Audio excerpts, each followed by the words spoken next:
கிறிஸ்துவுக்குள் பிரியமுள்ள சகோதர சகோதரிகளே, பலந்தரும் தேவன் எபிசோட் 1225 கர்த்தரை துதிக்கிறேன், மகிமைப்படுத்துகிறேன்.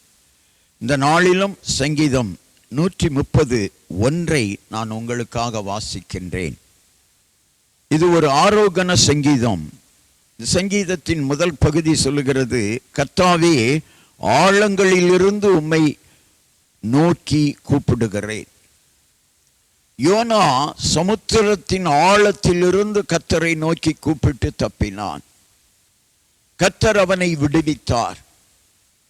ஆழங்களிலிருந்து பிரச்சனைகளிலே சிக்கிக் கொண்டீர்களா? கடுமையான வியாதியிலே சிக்கிக் கொண்டீர்களா? கடுமையான கடன் பிரச்சனைகளிலே சிக்கிக் கொண்டீர்களா? இனி மூழ்கி போய்விடுவோம், இனி எழும்பவே முடியாது என்று சொல்லி நீங்களாக ஒரு கோட்டை கட்டிக்கொண்டு வாழ்ந்து கொண்டிருக்கிறீர்களா? இன்றைக்கு ஆண்டவருடைய வார்த்தை உங்களை தேடி வருகிறது. என் அன்பு சகோதர சகோதரிகளே, உங்கள் பிரச்சனைகளின் ஆழத்தை பார்க்காதிருங்கள். ஆழத்திலிருந்து உங்களை தூக்கி விடுகிற கர்த்தராகிய இயேசு கிறிஸ்துவை பாருங்கள்.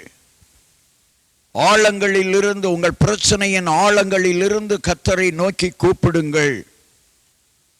உங்கள் ஜெபத்தை ஆண்டவர் கேட்பார். பிரச்சனைகள் அல்ல, பிரச்சனைகளிலிருந்து விடுவிக்கிறவரை நோக்கி பாருங்கள். கர்த்தராகிய இயேசு கிறிஸ்து உங்கள் எல்லா பிரச்சனைகளிலும் இருந்து உங்களுக்கு விடுதலை கொடுத்து சந்தோஷத்தையும் சமாதானத்தையும் ஆசீர்வாதத்தையும் தருவார். கண்களை மூடி ஜெபிக்கலாம். எங்களை நேசிக்கிற நல்ல தகப்பனே, இன்றைக்கு யார் யார் கடன் என்ற பிரச்சனையின் ஆழத்தில், வியாதி என்ற பிரச்சனையின் ஆழத்தில், தொழில் நஷ்டம் என்ற பிரச்சனைகளின் ஆழத்தில், குடும்பத்தில் சமாதானம் இல்லை என்ற ஆழத்தில் சிக்கி தவித்து கொண்டிருக்கிறார்களோ, அவர்கள் எல்லாரும் தாங்கள் சிக்கிக் கொண்டிருக்கிற பிரச்சனைகளின் ஆழத்திலிருந்து உம்மை நோக்கி கூப்பிட்டு ஜெபிப்பார்கள். ஆனால் கர்த்தர் விடுதலை செய்வீர் என்று வாக்கு கொடுத்திருக்கிறீர்.